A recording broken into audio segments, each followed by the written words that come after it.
আপনাদের পার্বত্য এলাকায় জিনের উপাসনা হয়।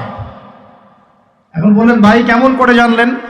যত তান্ত্রিক মান্ত্রিক কবিরাজ জাদুকর সব এই পাহাড়ি এলাকায় ঘুরে বেড়াচ্ছেন, এবং চোখ কান খোলা রাখলে আপনারাও বুঝতে পারবেন জিনের উপাসনা করলে অনেক কিছু ভেলকিবাজি দেখানো যায়। জিনকে আল্লাহ পাক কিছু ক্ষমতা দিয়েছে। জিন অনেক দূর থেকে দেখতে পারে। মনে করেন যে কেউ একজন এখানে বসে আছে, সে দাবি করছে যে সে অলৌকিক ক্ষমতার অধিকারী, অথচ ওর কাছে জিন আছে। কি আছে? জিন। এখন আপনি শুনেছেন যে অমুক জায়গায় অমুক বাবা আছে, সে অনেক বড় ক্ষমতার অধিকারী, তো যাই দেখি ওনার কি ক্ষমতা। এখন আপনি রাস্তায় আসছেন, তার সেই জিন তো আগেই দেখতে পাচ্ছে আপনি আসছেন দূর থেকে, সে আগে খবর দিল আসতেছে মক্কেল, ওই যে মক্কেল আসতেছে। এখন সে বলল যে ওই ব্যক্তির সাথে যে জিন আছে ওর সাথে কানেকশন করো। সবার সাথে একটা জিন আছে না? আছে কি না? একটা করে জিন শয়তান আছে না সবার সাথে? দুইজন ফেরেশতা একজন জিন সবার সাথেই আছে। আছে কি নাই? আপনার জিন জানে আপনার সাথে অতীতে কি হয়েছিল? জানে তো। আপনার জিন আপনার সাথে আছে না শুরু থেকে? তাহলে আপনি 1 মাস আগে কি করেছেন আপনার জিন তো জানে। ও ভবিষ্যৎ জানে না কিন্তু অতীত তো জানে। ও তো ভবিষ্যৎ জানে না কিন্তু অতীতে আপনি কি করেছেন ও তো জানে না? এখন এ ওর সাথে এই কারিনের সাথে যোগাযোগ করছে। এ ওকে বলছে এই তো 1 মাস আগে অমুক মেয়ের পিছনে দৌড়াইছিল, এই 1 মাস আগে অমুক একটা মেয়ের পিছনে দৌড়াইছে, ওই মেয়েকে পাওয়ার খুব চেষ্টা করছে, কিন্তু 1 মাস আগে ব্যবসায়ী কাজ করছে, কিন্তু 1 মাস আগে ওই কাজ করছে। এখন আপনি হেঁটে হেঁটে আসলেন, এদিকে খবর পাস করা শেষ, এসে বললেন বাবা আপনার কি ক্ষমতা, আমি আপনার ক্ষমতার নিদর্শন দেখতে চাই। সেই বাবা এখন বলছে যে তুই তো সেই ব্যক্তি না, তোর নাম অমুক না? আপনি তো ভেবা চাকা খেয়ে গেলেন, হ্যাঁ তাই তো, আমার নাম তো অমুক। তুই তো 1 মাস আগে এই মেয়ের পিছনে ঘুরছিস না? হ্যাঁ তাই তো, আপনি কেমন করে জানলেন? তুই 1 মাস আগে এই কাজ করছিস না? হ্যাঁ তাই তো, আপনি কেমন করে জানলেন? আপনার তো চোখ একদম আসমান উঠে গেল, বাপরে বাপ, সে তো আমার অতীতের সব বলে দেয়, তুই অমুক জায়গায় এটা পাপটা করছিস না, তুই এই জায়গায় ওটা লুকায় রাখছিস না, ব্যাস আপনার মাথা খারাপ। জিনের উপাসনা করে মানুষ অনেকেই। আর জিনরা কি করে? অনেক সময় আসমানের কাছে যায় সংবাদ নেওয়ার জন্য। সূরা মুলক পড়েন, সূরা মুলকের 1ম পৃষ্ঠা পড়েন। আল্লাহ পাক ওদেরকে তাড়ানোর জন্য আসমানের মধ্যে এই উল্কাপিণ্ড নক্ষত্র নিক্ষেপ করেন। রুজুম আল্লিশ শায়াতিন, আল্লাহ বলেছেন এই নক্ষত্রগুলা আমি রুজুম আল্লিশ শায়াতিন, শয়তানদেরকে তাড়ানোর জন্য রেখেছি। সুবহানাল্লাহ। পৃথিবীতে অনেক কিছুই ঘটে, আমরা খালি চোখে বুঝতে পারি না। এখনকার যুগে কিন্তু বহু মানুষ জিনের উপাসনা করে। আর জিন বলে একটা জাতি আছে আমাদের সাথে চলাফেরা করে, আমরা দেখতে পারি না। আমরা কি সব দেখতে পারি? আমরা কি সব জানি? আমরা তো আমাদের আত্মাকেই দেখতে পারি না। এত ঘুমাই গেছেন, আত্মা চলে গেছে, দেখতে পারছেন? আর আমরা কি জানি? আমরা কতটুকু জানি আগামীকাল কি হবে আপনার সাথে? বলেন দেখি, কেউ জানে? আমাদের জ্ঞান কত ক্ষুদ্র, বুঝতে পারলাম। আগামীকাল কি হবে তাই জানি না, আমার আত্মাকেও চোখে দেখি না। আর আমি যদি দাবি করি এখন আমি সব জানতাম, তাহলে কি হবে? অতএব জিন জাতি আমাদের মধ্যেই আছে কি নাই? ওমা খালাকতুল জিন্না ওয়াল ইনসা ইল্লা লিয়াবুদুন, আমি জিন আর মানুষকে শুধুমাত্র আমার ইবাদত করার জন্যই সৃষ্টি করেছি। আল্লাহ পাক আমাদের সবাইকে আল্লাহ পাকের সত্য বোঝার তৌফিক দান করুন। এবার আসেন, এখন কেউ যদি জিনের উপাসনা করে, জিনকে সন্তুষ্ট করার জন্য এই কুরবানি করে, তাহলে কি শিরক হবে কিনা? সেজদা কার জন্যে? অন্য কারোর জন্য করলে কি হবে? কুরবানি কার জন্যে? অন্য কারোর জন্য করলে কি হবে? কার নামে কসম করতে হয়? যদি অন্য কারো নামে কসম করি, এই যে এখন বাপের নামে কসম, মায়ের নামে কসম করেন কেন? কসম করা যাবে না এভাবে। মান হালাফা বিগাইরি ইসমিল্লাহি ফাকাদ কাফার, কেউ যদি আল্লাহ ছাড়া অন্য কারো নামে কসম করে সে কুফরি করবে। যদি কসম করতেই হয় আপনাকে আল্লাহরই কসম করতে হবে। যদি কসম করতে হয় কার কসম করবেন?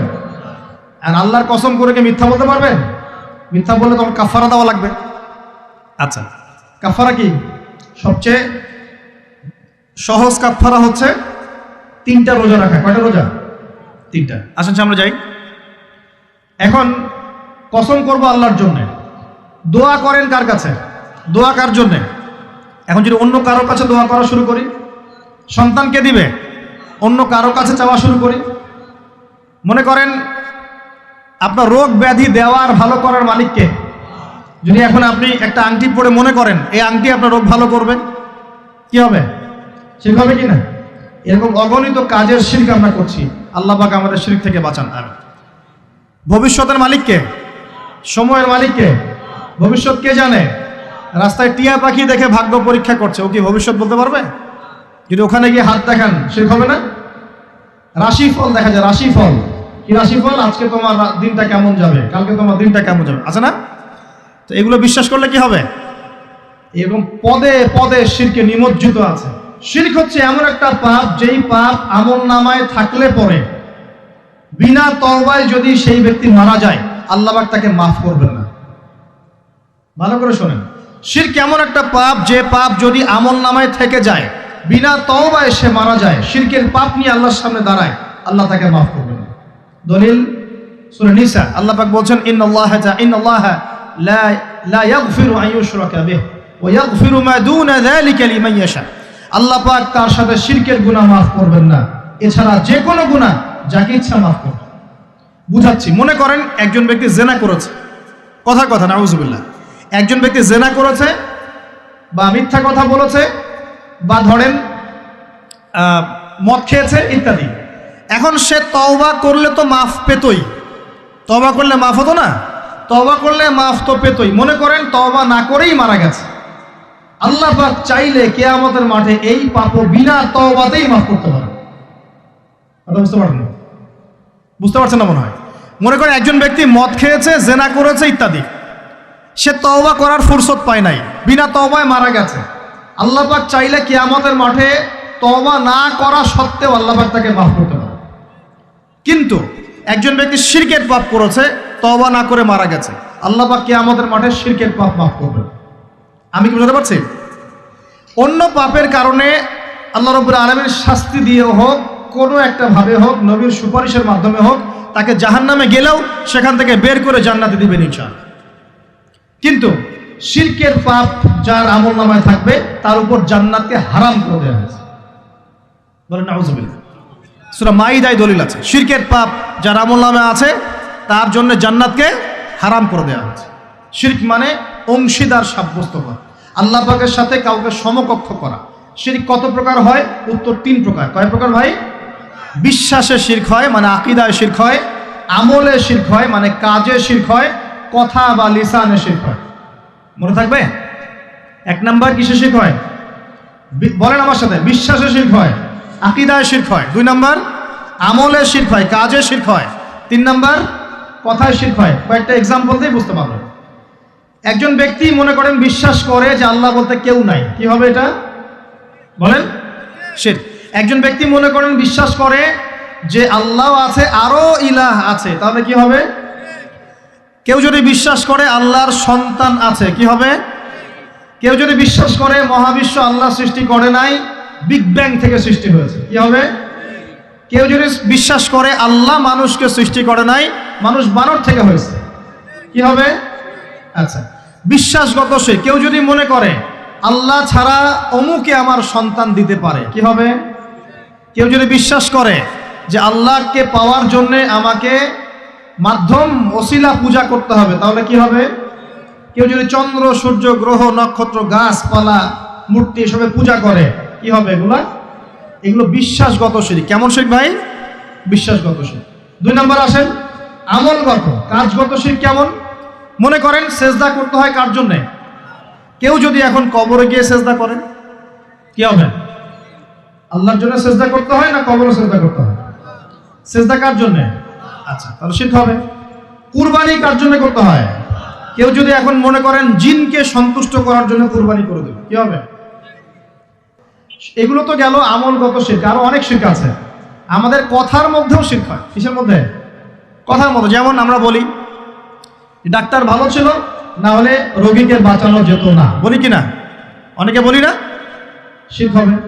কেউ যদি বলে যে ড্রাইভারটা ভালো ছিল, না হলে গাড়ি নির্ঘাত অ্যাক্সিডেন্ট করতো, কি হলো কথায়?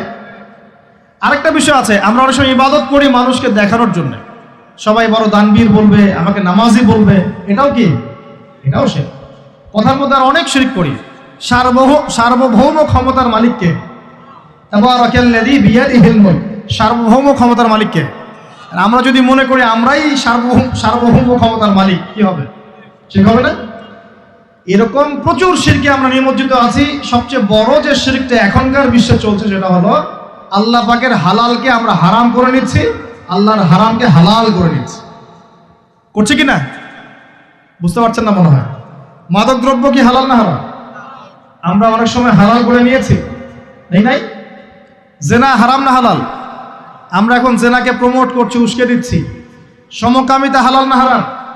এই সমকামিতার ব্যাধি ছড়িয়ে পড়েছে এখন সমাজের রন্ধ্রে রন্ধ্রে, পড়েছে না? এদেরকে আল্লাহ পাক এমন শাস্তি দিবেন যে শাস্তি আল্লাহ পাক কুল কায়নাতে কাউকে দেন নাই। কেমন শাস্তি দিবেন? কওমে লূতকে আল্লাহ রাব্বুল আলামিন মাটি থেকে উপরে উঠিয়ে আকাশ থেকে পাথর বর্ষণ করে থেতলে দিয়ে আবার মাটিতে দাফন করে দিয়েছে কওমে লূতকে। আল্লাহু আকবার। এই শাস্তি অপেক্ষা করছে এদের জন্য। সুদ হালাল না হারাম?